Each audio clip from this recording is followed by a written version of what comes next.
ህዳር 29 ቀን ለማክበር ዕለቱ በየዓመቱ የብሔረሰቦች ቀን ሆኖ እንዲከበር በኢፌዴሪ የፌዴሬሽን ምክር ቤት ሚያዝያ 21 ቀን 1998 ዓ.ም ከተወሰነበት ጊዜ ጀምሮ በዘንድሮ ዓመትም በሁሉም የኢትዮጵያ ብሔሮች ብሔረሰቦች በደማቅ ሁኔታ ዲሞክራሲያዊ መግባባት ለህብረ ብሔራዊ አንድነት በሚል መሪ ቃል እንዲከበር ሲደረግ ሁሉም ኢትዮጵያውያን የጋራ የሆነ ገዥ ትርክትን በመፍጠር ለብሔራዊ ጥቅሞቻችን በጋራ እንድንቆም ቃል ኪዳን የምንገባበት ቀንም ጭምር ነው። እንደ ብሔረሰብ አስተዳደር በሁሉም ወረዳዎችና በሁሉም ከተሞች በተለያዩ ፕሮግራሞች በዓሉ ተከብሮ ይውላል። በዚህም በፓናል ውይይቶች፣ በበጎ ፈቃድ ተግባራት፣ በሁሉም ትምህርት ቤቶች በጥያቄና መልስ ውድድሮች፣ በፌዴራሊዝምና ህገ መንግስት አስተምሮዎች፣ በደም ልገሳ ፕሮግራምና በስፖርታዊ ውድድሮች በዓሉ በብሔረሰብ አስተዳደራችን በየደረጃው በድምቀት እናከብረዋለን። የኢትዮጵያ ብሔሮች ብሔረሰቦችና ህዝቦች ቀን ለብሔረሰብ አስተዳደራችን ራስን በራስ የማስተዳደር ህገ መንግስታዊ መብትን ያጎናጸፈ የማንነታችን በዓልም ጭምር ነው። በዘንድሮ የኢትዮጵያ ብሔሮች ብሔረሰቦችና ህዝቦች ቀን ዲሞክራሲያዊ መግባባት ለህብረ ብሔራዊ አንድነት በሚል መሪ ቃል ስናከብር እንደ ሀገራዊ አንድነታችንና ሉዓላዊነትን የሚፈታተኑ በርካታ ፈተናዎች የተጋረጡብን ወቅት ነው። በተለይም የባንዳዎችን ተልዕኮ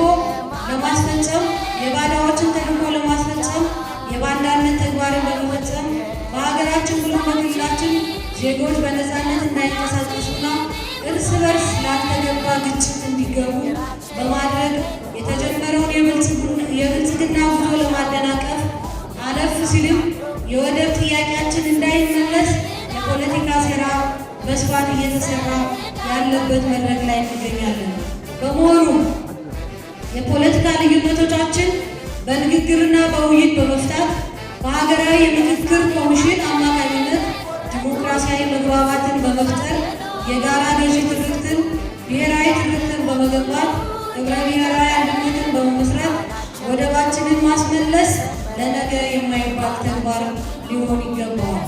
በመጨረሻም የበዓሉ መከበር ዋነኛ ፋይዳው የኢትዮጵያ ብሔሮች ብሔረሰቦችና ህዝቦች መካከል በብዝሃነት ላይ የተመሰረተ አንድነት ስር እንዲሰድና እንዲዳብር በማድረግ ህብረ ብሔራዊ አንድነትን ማጎልበት ነው። በዛሬው ዕለትም ሀገራዊ አንድነትን በሚያጠናክሩ መልኩ በፌዴራሊዝምና ህገ መንግስታዊ አስተምህሮ ስራዎች ላይ ያተኮረ የፓናል ውይይት ይኖረናል። በዚህ ውይይት የታደማችሁ በሙሉ በውይይቱ የበሰለና የሰከነ ውይይት እንድታደርጉ እያበሰርኩ የፓናል ውይይቱ በይፋ የተከፈተ መሆኑን አበስራለሁ። ሊዘንዘቁን አመሰግናለሁ።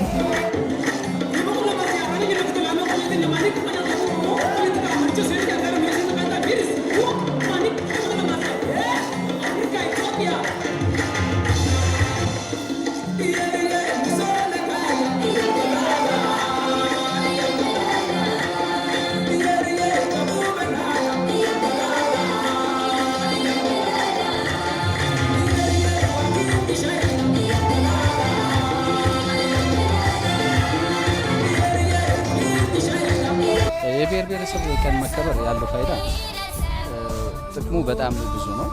ምክንያቱም አንድ ብሔር ከአንድ ብሔር የማይለያይ ነው። እኩል መሆኑ ብሔር ከብሔር እኩል መሆኑና ከማንም ብሔር ማንም እንደማይበልጥና ከማንም ብሔር ማንም እንደማያንስ እኩል መሆኑን እያሳየን ነው።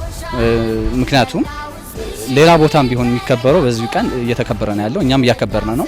እኩል አንድ አይነት ብሔር መሆኑንና ብሔር እኩል መሆኑን እያሳወቅን ነው ያለው። ብሔር ብሔረሰብ ሲከበር ወይም ደግሞ እኛ እያከበርንም ያለ ነው። ቀጣይም ደግሞ መከበርም እንዳለበት ሙሉ እምነት አለኝ። ምክንያቱም እኔ አሁን ሳከብር ከኔ በታች ያሉትን እየነገርኩ ነው የሚሄደው። ምክንያቱም ከኔ በታች ያሉት ታዳጊዎች ይህን ብሔር እኩልነት እኩል እንደሆነናችን እኛም በአማራ ክልል ዋግኽምራ ዞን ውስጥ ስናከብር ብሔር ከብሔር እኩል ነው የሚለውን ነገር ነው የሁሉም ብሔር ብሔረሰብ ኢትዮጵያ ውስጥ ያሉትን እያከበርና ያለውና ሌላ ቦታም ስትሄድ ብሔር በራስ በምትጠቀመው ቋንቋና የነሱን መጠቀም እንዳለበት አንተ የራስን ቋንቋ ሽጠህ እነሱ የነሱን ቋንቋ እንደምትገዛ በብር ሳይሆን በምትነጋገርበትና ብሔርን በምትገልጽበት በልብስ በአጋጋይት በአመጋገብ በእነሱ እንደምትለውጥና ለውጠ የእነሱን ብሔር ይዘመተ እኩል አይነት ብሔር እንደምታሳይ ሁላችንም ይሄንን ብሔር ብሔረሰብ እኩል መሆናችንን እያወቅን እንድንሄድ ነው ማሳስበው። አመሰግናለሁ።